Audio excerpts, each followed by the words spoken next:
Hey everybody, it's Paul from Karis Pen Co. And hopefully you can already tell by the title of the video and all of this stuff in front of me that today we're going to do some filling, some ink filling for the new Vertex fountain pen. A couple different ways of filling the pen when you eyedropper it, and kind of give you an idea on the ink volume that it takes and the preferred ways that I fill my pens, especially eyedropper pens. If I have all the material with me, then this is the way that I like to go. So we'll go through stuff really quickly and give you an idea of kind of the setup that I'm using and why I've set stuff up the way that I do. And some of this stuff is not necessarily you're going to have on hand, and some of it's kind of ridiculous, in fact, but it works for me. So I've got 2 cubes, and one of the reasons that I have 2 cubes is that the cubes, especially for the majority of the pens that we make, and quite a few pens in general, with the Delrin inserts that we use, they fit really snug without scratching the bodies of the pens. So it gives me the chance to hold the pens in place and frees up both of my hands for a better and cleaner operation. The second cube I have doesn't have any inserts in it because I'm going to use it to hold onto the 2 vials that I have. And I have 2 vials specifically because one of them has been pre-filled with 2 milliliters of ink and the other one has been pre-filled with 3 milliliters of ink, because I'm going to kind of show you, depending on which filling method you elect to use on the pen, you can fill with about 2 milliliters filling one way and about 3 milliliters filling it a different way. By removing the section, you're going to get the whole section, you'll get about 2 milliliters of ink, and by removing the nib and filling through the section and leaving the section in, you can get about 3 milliliters of ink. So there's also what I have here is this is a 2 milliliter pipette, a plastic one that we're going to provide with the Vertex when you purchase it. So all the ones that we've sold so far have come with this, and then the one when we release it on the website, it's going to come with this as well. So it's a 2 milliliter pipette. They're just plastic. You can get them super cheap off of Amazon, but which is why we're kind of throwing it in there.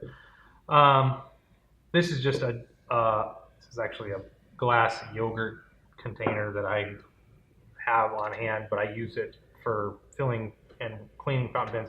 This is a 3 milliliter pipette. It's a really large one. You can find, and it's a glass one, and you can find 3 milliliter pipettes that are smaller than that. This was just what I was able to get at such a quick notice. I ordered off Amazon so I could get it here today so we could do this video. So that's kind of set up. I also have a rag just in case I spill, because I'm pretty clumsy. Normally I would do this with gloves on. I'm not doing it with gloves on because I just didn't want to use gloves, and if I get a mess, then I make a mess. But I always suggest that when you eyedropper pens or clean pens, you use gloves. Keeps you from getting stuff all over your hands, and latex or non-latex gloves are cheap if you get them on Amazon, you get them super cheap. So so what I'm going to do is we're going to go with 2 different methods. So I have 2 different Vertex fountain pens here. I'm going to set one off to the side for now, and we're going to do, and also I'm going to set off to the side the 3 milliliter ink vial. I'm going to just go with the 2 milliliter ink vial. We don't have a fully translucent barrel, so the best that I can do is this this marmalade grip section, or the marmalade barrels, to kind of give you an idea of where the ink level is. You'll be able to see it through because it is semi-translucent. So when you're filling the pen, so this is kind of a throw together. This is a non-working, it's a fully functional, but it's not polished. It's still got some burrs on it. This is not really a production model pen. It's just some parts that we had around, and this is the most translucent barrel that I had to give you guys an idea of what I'm doing here. So that being said, I'm going to set all the stuff aside that I don't need for this particular one, and we'll get started. So I'm going to set this in here and take the lid off. That way I don't spill it. So I'm using ink vials in this because it allowed me to pre-measure stuff out. It has the lines on this. It tells me that there's 2 milliliters of ink in there. That's about how much I want to fill in order to fill this fountain pen. So we're going to take the cap off. Filling this, you don't need, again, if you've watched our videos already on this one, you don't need to use silicone grease on that. We have the O-rings.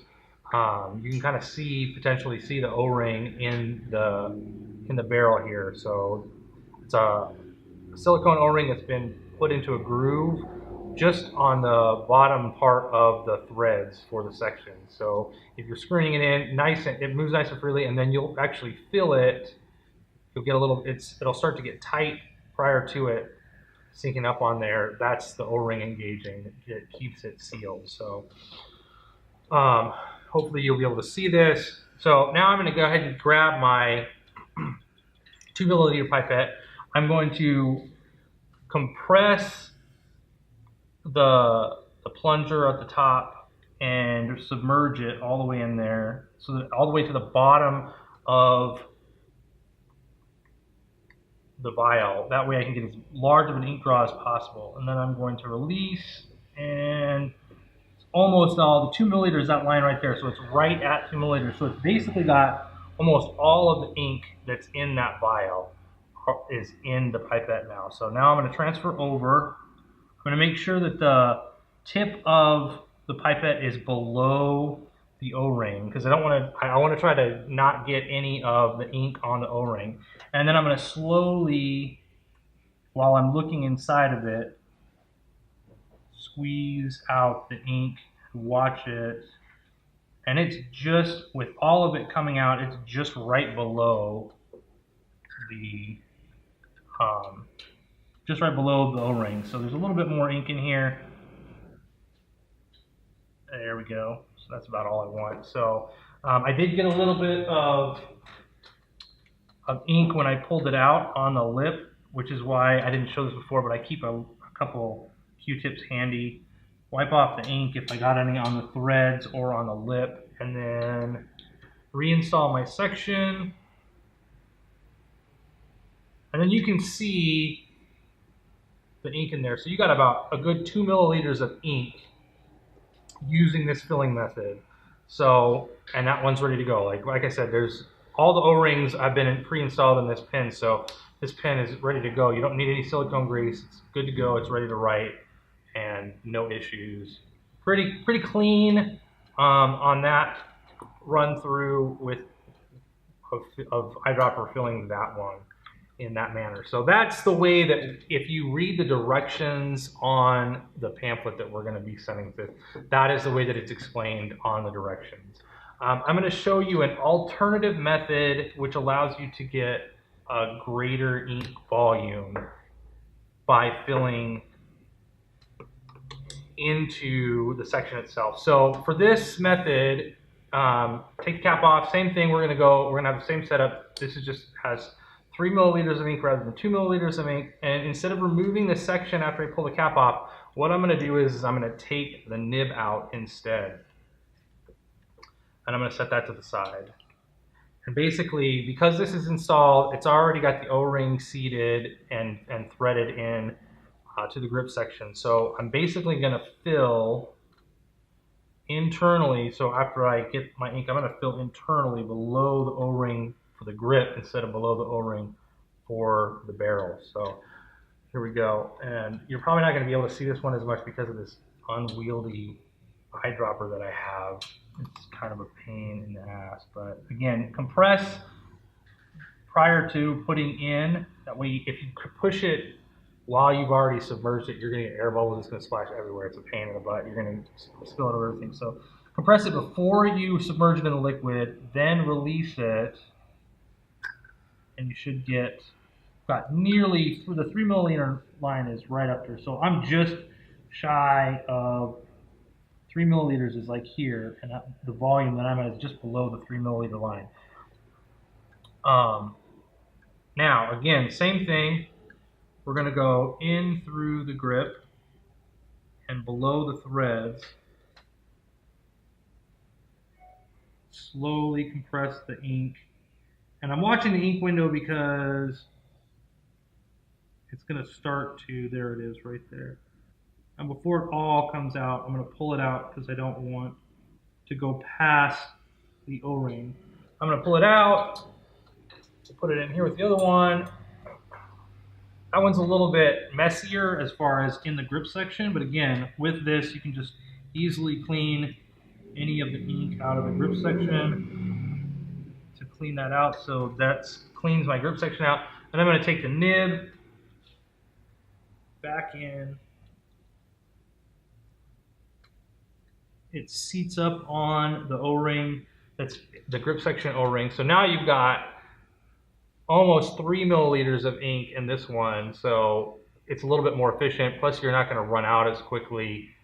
It's a little bit trickier to fill. You gotta kind of know what you're doing. And if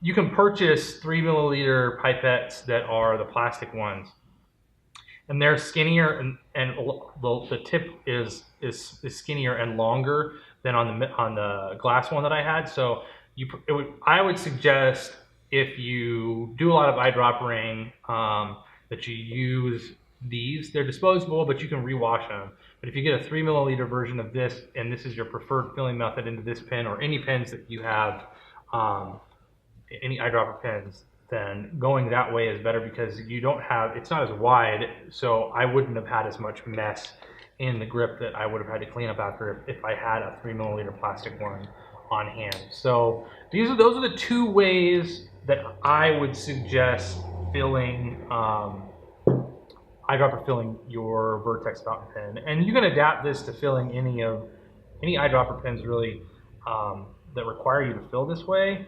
Obviously, you're not going to have a cube without inserts in it, but something similar to that, using things like this that you can make to manage.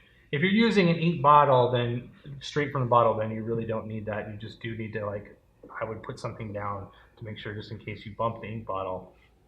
Putting something like this, I always prefer to pre-measure out the amount of ink into something and then use it in a vial, because it's less spill and you can control it more by using something like this or something similar. It allows you to kind of not take the chance of spilling. And like I said, I'm pretty clumsy, so I'd rather be safe than sorry. So that's pretty much it, guys. It's really relatively simple. Like I said, the instructions that we ship with the pen are going to have the smaller 2 milliliter version, and you can use this, and measure out 3 milliliters of ink and do multiple, squeeze it multiple times and to get 3 milliliters and do it the way that I did it with the 3 milliliter pipette. You can obviously just do it that way, just do 2 squeezes of it. So that's pretty much it, guys.